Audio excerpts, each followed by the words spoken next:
قالوا أقررنا قال فاشهدوا وأنا معكم من الشاهدين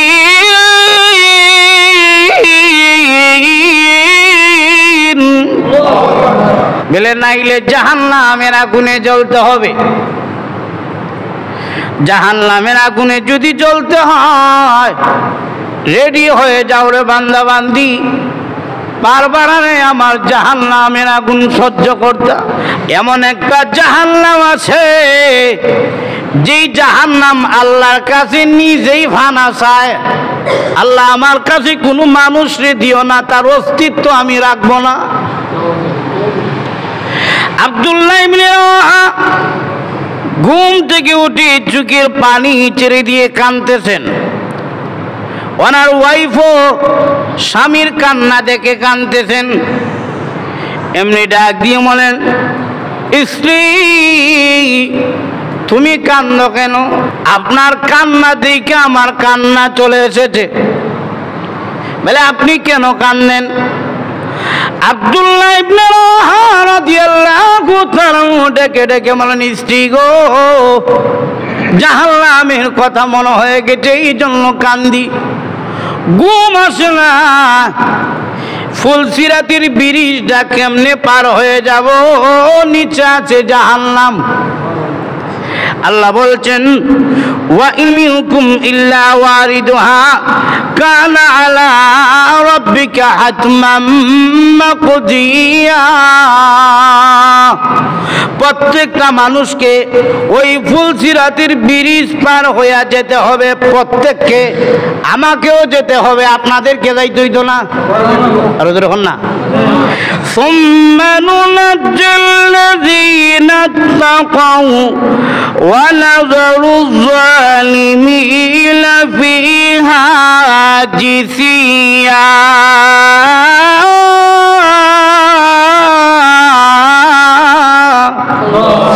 আল্লাহ বলেন, যারা আমি আল্লাহরে ভয় করে, আল্লাহ রাব্বুল আলামিন বলেন মুত্তাকি যারা হবে, সুম্মা নুনাজ্জিল লাযীনা তাকাউ, যারা নাকি আমি আল্লাহরে ভয় করে। আসসালামু আলাইকুম ওয়া রাহমাতুল্লাহি ওয়া বারাকাতুহু। আলহামদুলিল্লাহি নাহমাদুহু ওয়া নাস্তাঈনুহু ওয়া নাস্তাগফিরুহু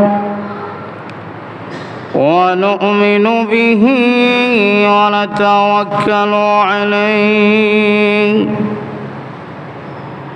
ونعوذ بالله من شرور أنفسنا ومن سيئات أعمالنا. من يهده الله فلا مضل له ومن يضلله فلا هادي له. ونشهد أن لا إله إلا الله وحده لا شريك له. ونشهد أن سيدنا وسندنا وحبيبنا ومولانا محمدا عبده ورسوله الذي أرسل إلى الناس كافة بشيرا ونذيرا وداعيا إلى الله بإذنه وسراجا منيرا.